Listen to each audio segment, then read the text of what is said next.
Տիրոջական, վասնզի նեղ է այն դուռը ու նեղվածք է այն ճամփան, որ դեպի կյանք կտանի, եւ քիչվոր են անոնք, որ զանիկա կգտնեն։ Քիչվոր են այդ մարդիկ։ Ամենացավոտ բանը նա է, որ մարդը վերջում խաբված է լինում։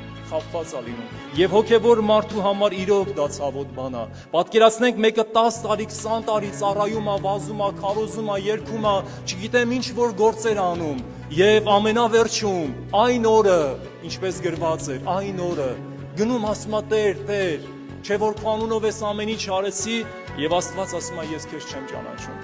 Սրանից ցավոտ բան եւ անդառնալի բան չկա, որովհետեւ այնտեղից հնարավոր չի դառնալ եւ նորոգել ինչ-որ մի բան։ Դրա համար սիրելիներ շատ կարեւոր է, որ այսօր, քանի դեռ այդ ժամանակ ունենք, քանի դեռ այն օրը չի եկել, մենք ամեն մեկս մեր անձերը քննենք, ինչ վիճակում եմ ես։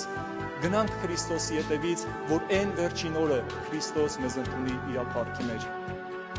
Աղաչում եմ Տերիմ քեզ, որ ինձ գրկումդ պահես, օգնես անձս ուրանամ, որ քեզ աշակերտ դառնամ։